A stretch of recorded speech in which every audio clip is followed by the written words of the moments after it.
comienza lo contrario, el proceso de degeneración y atresia, cosa que al séptimo mes del embarazo ya no hay ovogones. ¿Y qué es lo único que se ve? Ovocito primario. ¿Y qué es el ovocito primario? O sea, la ovogonia se va a convertir primeramente en un ovocito primario. La ovogonia, como ustedes saben, debe ser la madre, ¿no es cierto? La célula madre. Son las células terminales primordiales que estábamos hablando al comienzo.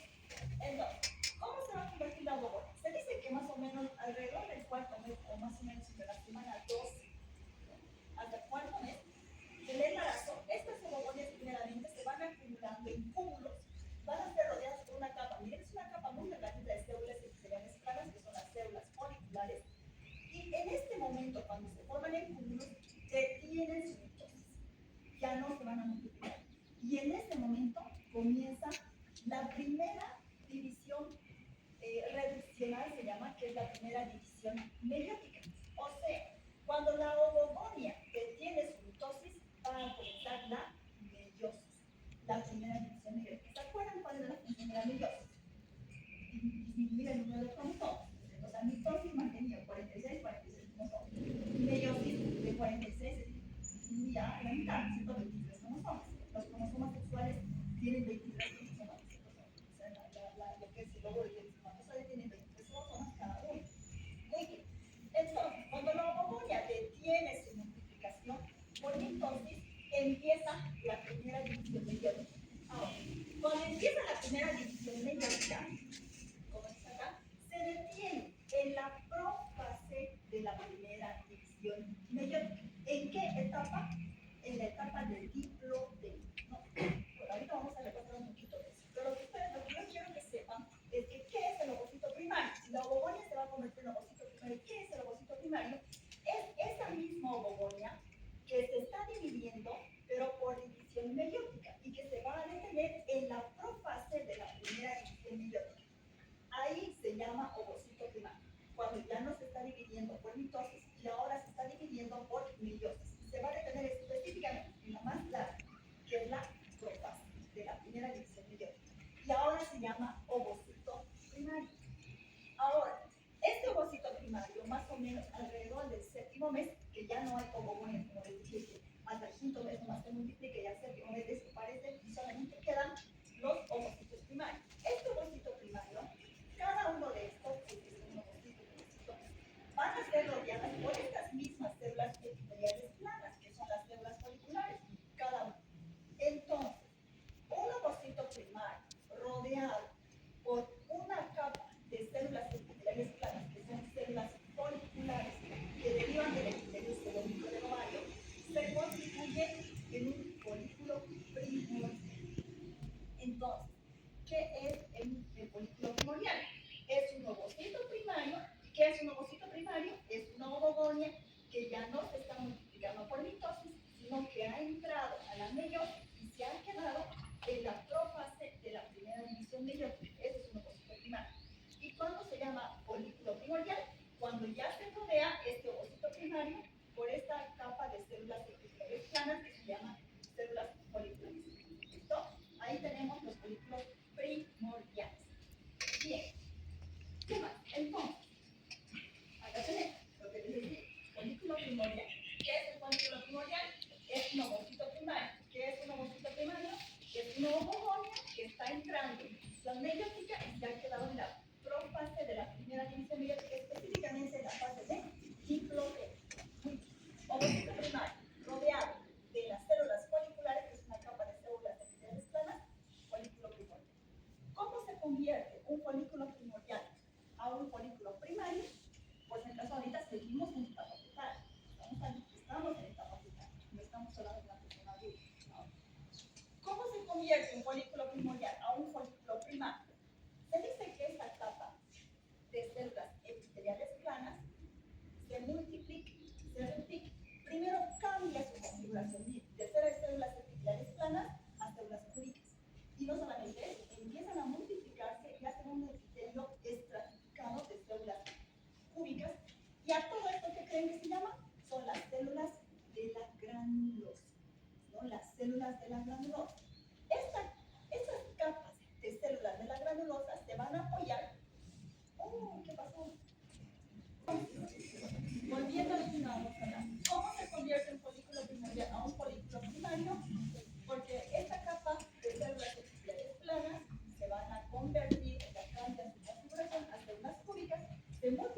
forman el epitelio estratificado de células cúbicas que se llaman células de la granulosa, y estas células de la granulosa están apoyadas acá en una capa que se llama teca folicular, que a futuro va a ser la teca interna secretora y la teca externa, que es una cápsula fibrosa superficial, ¿no? Esto rojito de acá es una capa de glucoproteínas que lo producen ¿quién? Las células de la granulosa y el ovocito primario. Recuerden, el ovocito primario en este momento, ¿en qué fase está?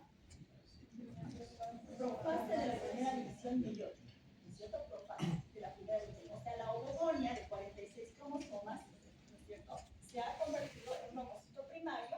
¿Por qué? Porque ha entrado en la primera división meiótica y se quedó en la profase. O sea, no se ha dividido.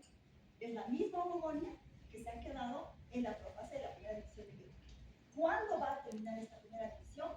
Cuando se en la pubertad. O sea, todos los años desde la recién nacida hasta la pubertad se queda así, en profase de la primera división.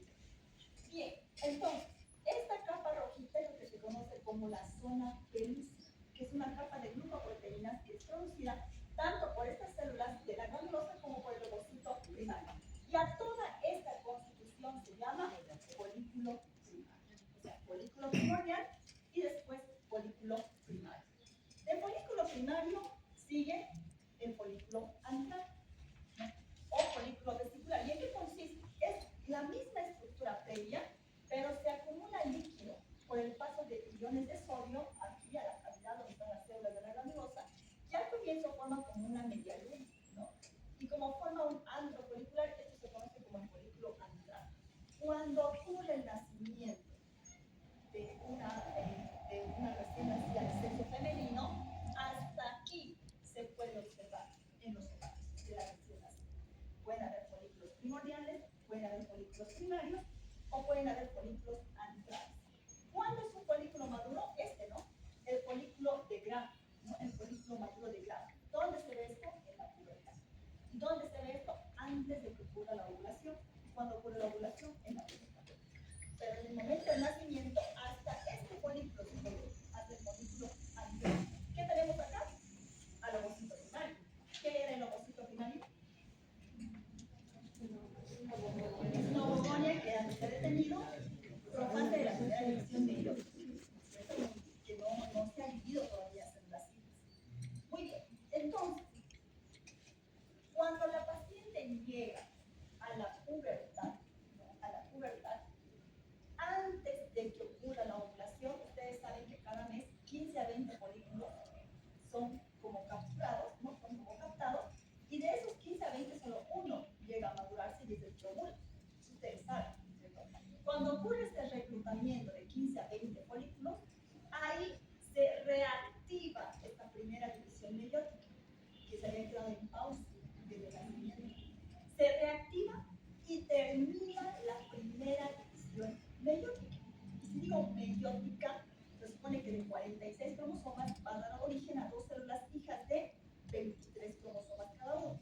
Lo diferente es que forma dos células hijas de diferente tamaño. Una de mayor tamaño, que tiene más citoplasma, que se conoce como ovocito secundario u ovocito de segundo orden. ¿Se acuerdan que el ovocito primario es que ya saben qué es? Cuando termina la primera división meiótica, se forman recién las dos células hijas de 23 cromosomas este y 23 cromosomas este otro. ¿Y este de acá qué es? El ovocito de segundo orden o secundario. Ahora sí es ovocito secundario. Ha terminado la primera división meiótica. Y este otro se llama el primer corpúsculo polar, ¿no? Así se llama.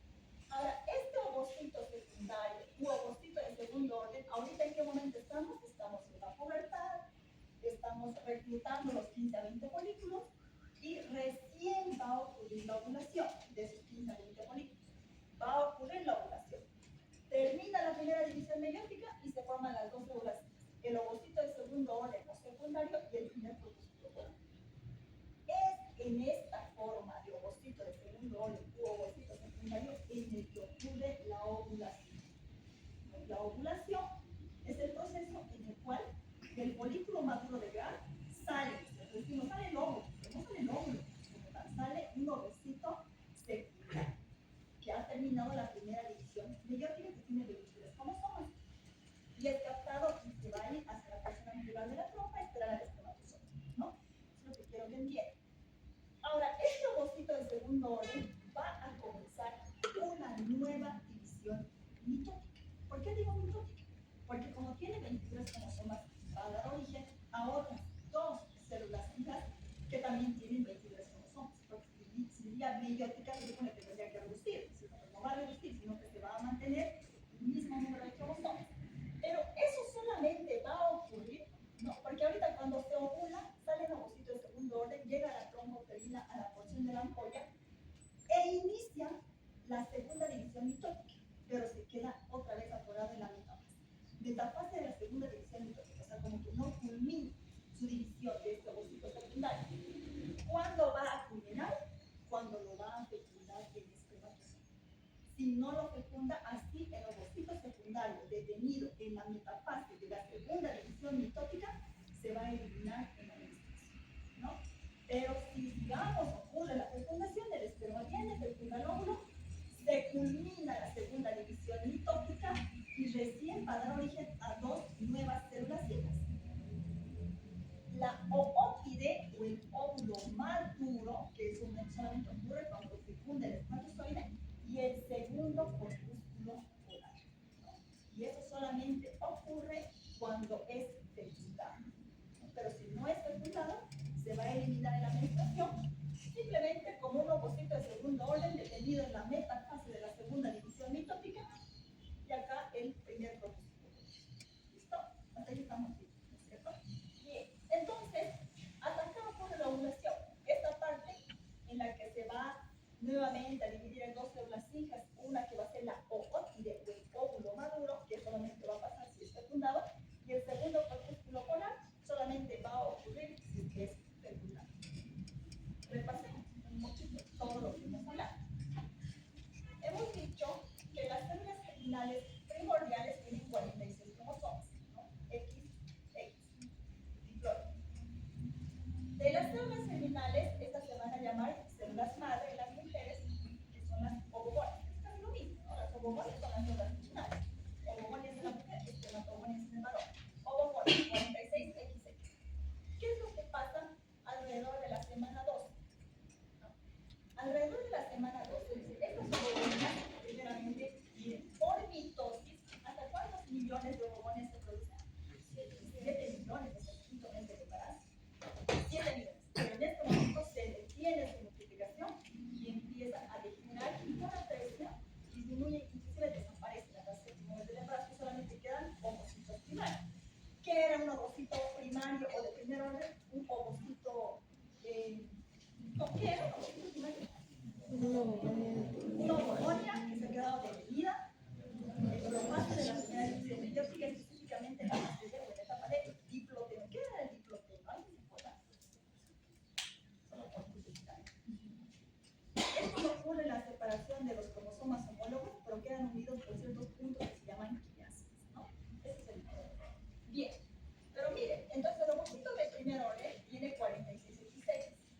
Y cuando este ovocito está rodeado de una capa de células foliculares, que son células epiteliales planas, ¿qué se llama? Folículo primordial. Habíamos dicho, ¿cierto? Folículo primordial.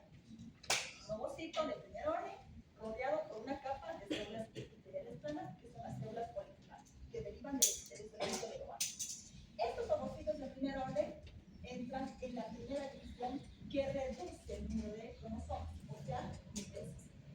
¿Y en qué momento se detiene? La fase de la primera división mitosis. Entonces aquí ya habíamos dicho, ¿cierto? La fase de lo que hemos dicho, diploteno. Lo mismo. Al momento del nacimiento, entonces, ¿cuántos ovocitos de primer orden puede tener una recién nacida? ¿Con cuántos ovocitos nace? Que puede ser folículo primordial, folículo primario, hasta folículo antral o vesicular, como hemos dicho. Entonces, hasta folículo antral puede estar en el ovario, en una recién nacida.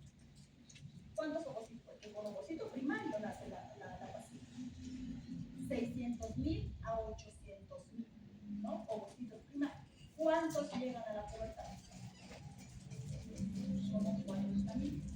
De esos 40.000, ¿cuántos se llegan a ovular durante toda su vida?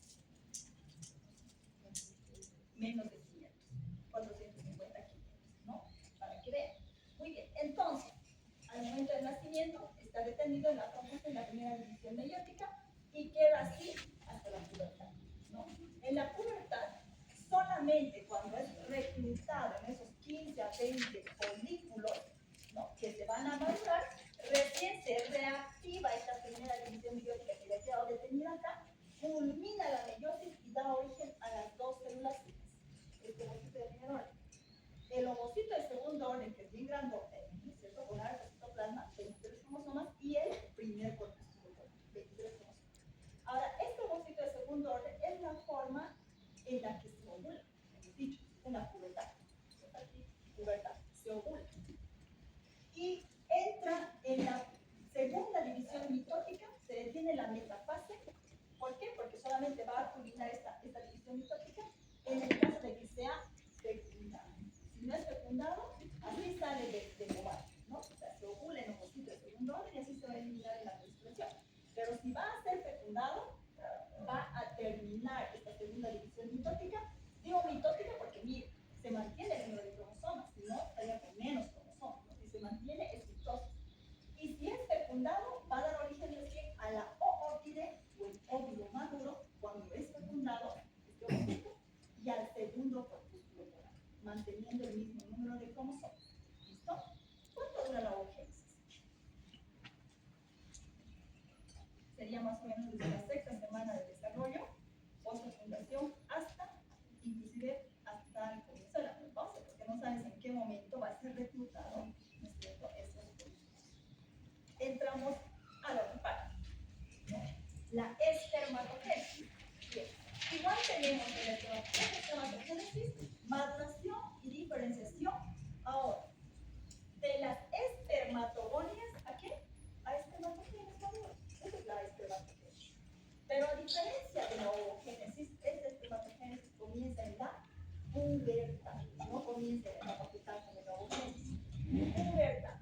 En la pubertad, a nivel de los túbulos semíferos, en el epitelio, tenemos dos tipos de células, células de Sertoli y las espermatogonias.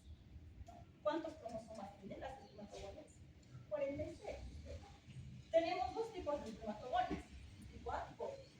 La del tipo B, que tiene 46 cromosomas por división mitótica, o sea que mantiene el número de cromosomas, va a dar origen al espermatocito de primer orden.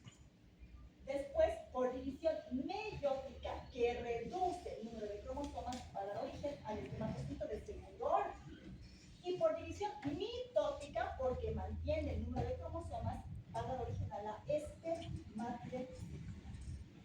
De espermátide a espermatozoide debe pasar por dos procesos: la espermiogénesis y la espermiación. ¿Qué es la espermiogénesis?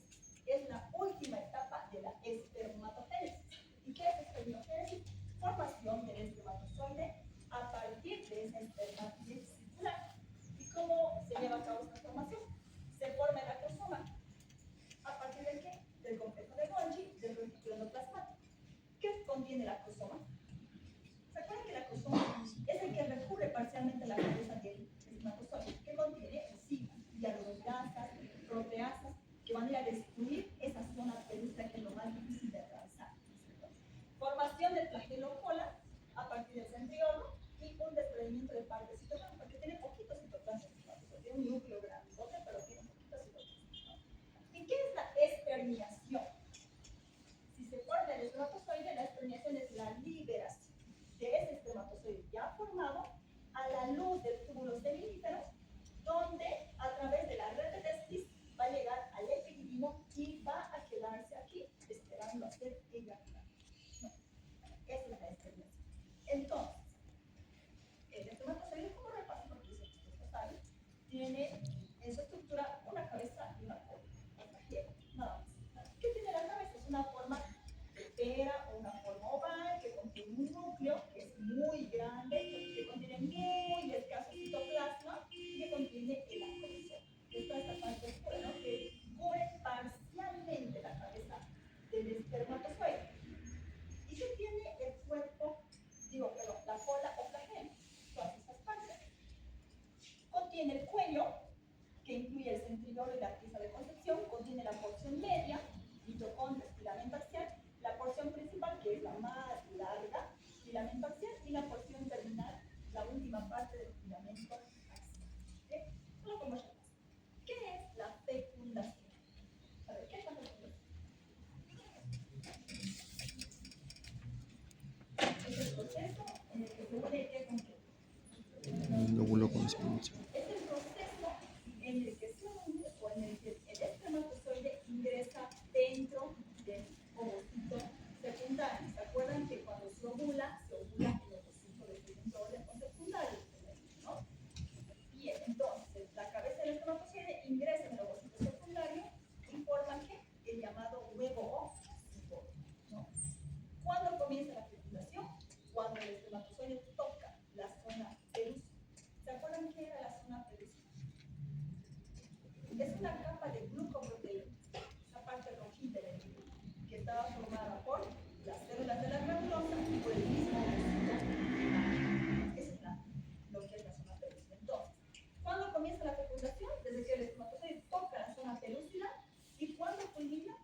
remeros en cantidad, tiene un pH alcalino. ¿Cuántos espermatozoides son depositados? Hasta 300 millones. ¿Cuántos llegan a la trompa de falopio? Menos de 200. ¿Cuántos fecundan al óvulo? Bueno, al ovocito secundario. Uno. ¿Cierto? Bien, ¿por qué se disminuye tanto su número de 300 millones a menos de 200? ¿Qué creen que pasa en todo ese camino desde la vagina hasta la trompa de falopio? Son inmovilizados, destruidos, principalmente uno por el pH de la vagina. ¿Se acuerdan cuánto es el pH del canal vaginal? 3,54. Así, ¿no es cierto? Y si el espermatozoide no atraviesa rápidamente en 2 a 6 horas todo lo que es el canal vaginal, va a ser inmovilizado y se va a destruir. Ahora, otra forma en la que se eliminan es por fagocitosis, que ocurre tanto en la cavidad uterina como en las trompas de falopio. Todo lo contrario a lo que ocurre en el cuello uterino. A diferencia del canal vaginal, el cuello uterino es un reservorio. Puede mantener vivos y con capacidad fecundante a los espermatozoides hasta por 3 a 4 días. ¿Cuántos días mantiene su capacidad fecundante el espermatozoide? ¿Cuántos creen? 48, 3 días, ¿no? Entonces, el cuello uterino tiene la propiedad de que actúa como un reservorio y a partir de este lugar, inclusive en los próximos 3 días post-coito, se siguen, se siguen liberando espermatozoides del cuello uterino hacia la cavidad uterina. Por lo tanto, puede ocurrir el embarazo en esos próximos 3 días. Y aparte de eso, también le otorga reserva energética, le da hidratos de carbono, le da mucopolisacáridos y de esta manera los está nutriendo en estos 3 días, ¿no? Y además actúa como un filtro, porque aquellos espermatozoides que no pueden movilizarse, los detiene, ni siquiera los deja avanzar, ¿no? Bien, ¿y qué pasa con el moco cervical? Este posee glucoproteínas. ¿Y por qué no lo traje? Porque es importante. Se dice que las glucoproteínas en este moco también tienen una función que ayuda o que es desfavorable para los espermatozoides, para el ascenso de los mismos. ¿En qué sentido? En que en la primera mitad del ciclo, del día 1 al día 14, ¿cuándo es el día 1 del ciclo? Día 1 del ciclo menstrual. ¿Qué día es? El primer día de la menstruación, que es el día 1 del ciclo. Del día 1 al día 14 predomina el estrógeno. Y por lo tanto, estas glucoproteínas adoptan una disposición longitudinal paralela al conducto de la umbilical y fácilmente pueden atravesar el espermatozoide. ¿Qué pasa del día 14 al día 28? Predomina la progesterona y estas glucoproteínas, en vez de ser longitudinales, hacen como una capa reticular, evitando el ascenso de los espermatozoides. Por lo tanto, es como que estarían favoreciendo que los espermatozoides suban hasta la trompa de falopio en el mejor momento del mes. A seguir, ¿qué pasa? La captación del ovocito. Mire, para que ocurra la captación del ovocito, hemos dicho que el folículo maduro o el GAD, ¿no es cierto?, tiene un orificio que se llama estigma. Por ese orificio sale el ovocito de segundo orden o secundario, pero no sale solito. Sale rodeado por líquido folicular, sale rodeado por una capa de células de la granulosa que se llama el cúmulo o óvulo, ¿no? Y cuando sale, es captado por las fimbrias de las trompas de falopio. Estas fimbrias, durante la ovulación, en todo caso, se mantienen así, separadas, ingurgitadas, con bastante flujo sanguíneo, ¿no? ¿Por qué? Y aparte que cambia su disposición, ¿no? Y el ovario también como que tiende a subir, a ascender. Esto favorece que se capte ese ovocito segundo orden y que no sea perdido en la cavidad peritoneal. Una vez que sale el ovocito, es captado por las fimbrias. ¿Y dónde creen que se va a alojar? La trompa de falopio tiene 4 porciones, por si no recuerdan.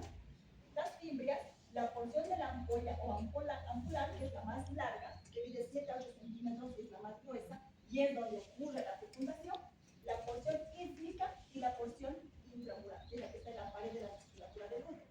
Entonces, el ovocito de segundo orden sale y se aloja en la porción de la ampolla. ¿Cuántos días? ¿Cuántas horas creen que puede estar ahí este ovocito esperando al espermatozoide?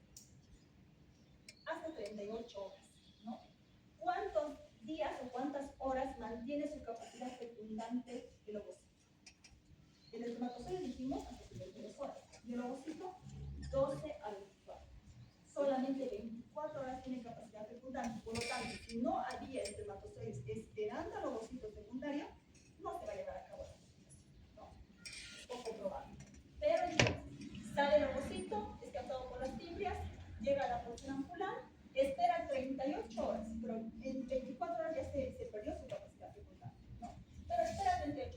no llega al espermatozoide y de la captación hasta que llega a la cavidad uterina pueden pasar 3 o 4 meses. Llega a la cavidad uterina y se pierde la menstruación.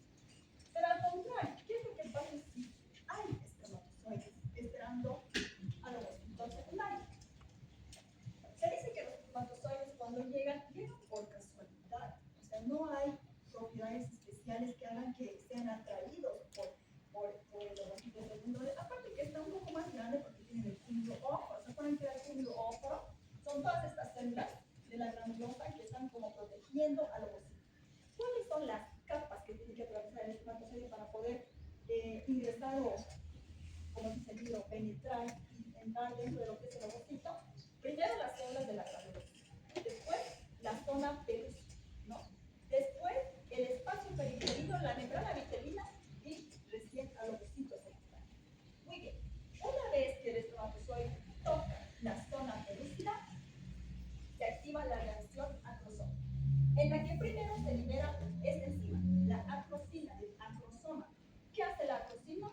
Dispersa a las células de la granulosa, como que las hace a un lado, para que el espermatozoide pueda pasar fácilmente esa zona pelúcida. En esta zona pelúcida, que más o menos está por acá, justo por afuera de lo que es la membrana del ovocito secundario, hay 3 tipos de receptores.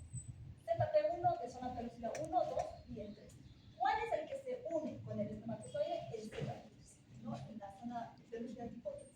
Cuando se une el espermatozoide a la ZP3, ocurre la reacción acrosómica, que principalmente es la liberación de proteasas e hialuronidasas, que es lo más importante, que destruyen la zona pelúcida e ingresan, ¿no?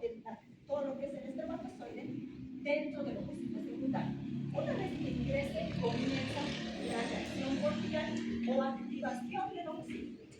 ¿En qué consiste la reacción cortical? Que empieza como a aumentar los iones de calcio. Y es lo que predispone a una despolarización de la membrana del ovocito. Por lo tanto, esto favorece que aparezcan unos gránulos por debajo de la membrana vitelina del ovocito, que se llaman gránulos subcorticales, y eliminan unas enzimas que evitan o como que fortalecen e impermeabilizan a esta zona pelúcida, pero para los otros espermatozoides que quieren ingresar. O sea, evita que haya una polispermia, ¿no?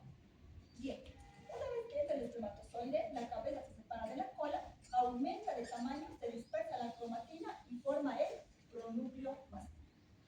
Por lo tanto, ¿qué pasa en el ovocito secundario? ¿Se acuerdan en qué momento estaba detenido? Metafase de la segunda división mitótica.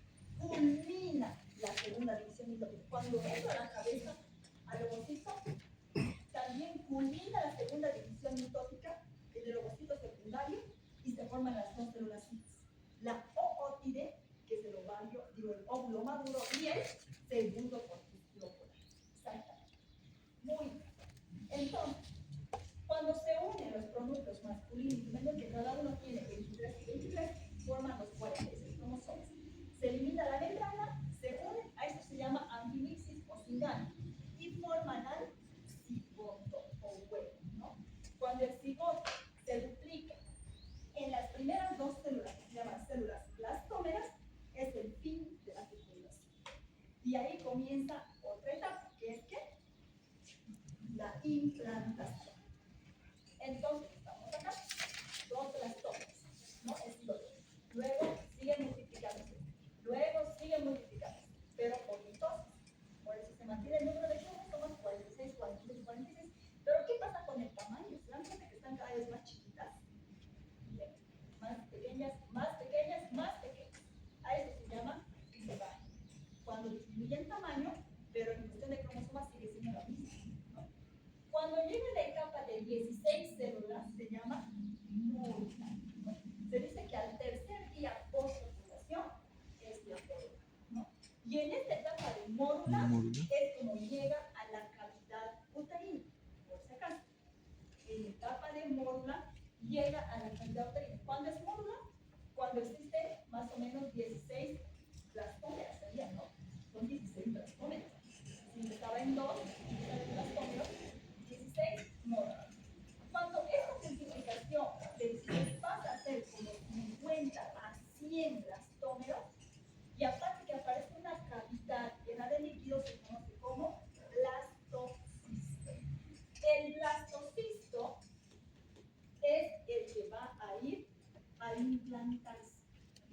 módula a la cavidad uterina, pero el blastocisto es el que se implanta, ¿no? El que ingresa al estroma endometrial.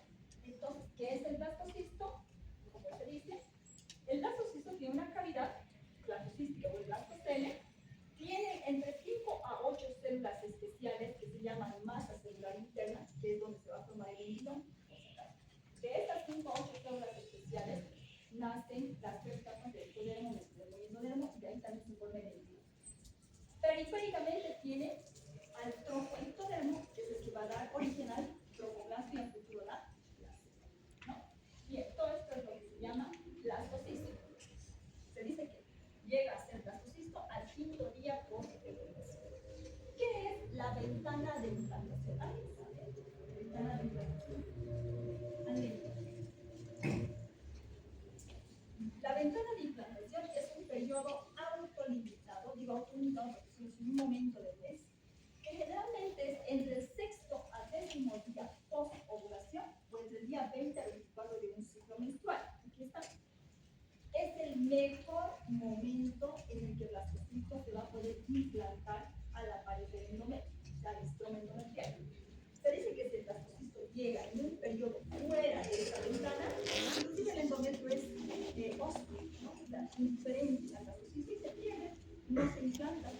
En cambio, cuando llega en la ventana de implantación, cuando es ventana 6º a 10.º día post-ovulación, es el mejor momento para que ocurra la implantación endometrial. ¿Por qué? Porque hay una mayor receptividad endometrial donde tenemos todos estos factores que ayudan a esa implantación, ¿no?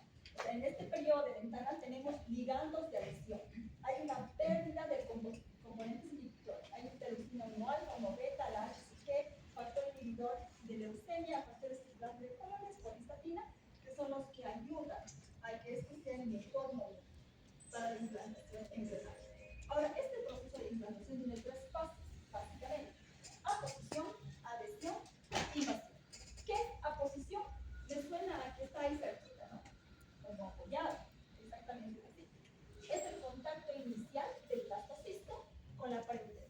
Digo contacto inicial porque ni siquiera hay contacto físico, ¿no? Está ahí cerquita. ¿Dónde ocurre esto? ¿Dónde generalmente se implanta? En el fondo uterino, ¿no? En la cara posterior del útero. Y como dice acá, hay una secreción de la N-selectina por las células del trofoblasto, que son estas de acá, que ayudan a que ocurra esta aposición. A seguir tenemos la adhesión. ¿Y qué es la adhesión? Esto ya es contacto físico. Contacto físico por el blastocisto y la adhesiva. Es una adhesiva basal, ¿no? Hay adhesiva basal, adhesiva cortical y la adhesiva parietal, que es la que recubre al resto de la cavidad uterina. Entonces, como hay contacto físico, ¿a qué se favorece este contacto físico? A todas estas moléculas: integrinas, citocontinas, citocinas, factores de crecimiento, pinópodos. Los pinópodos son unas reducciones digitiformes que tiene el epitelio superficial del útero, que ayuda a que ocurra esta adhesión. Y por último tenemos la invasión. Como dice el nombre, se invade. ¿Qué ingresa? Sincitiotrofoplasto, citotrofoplasto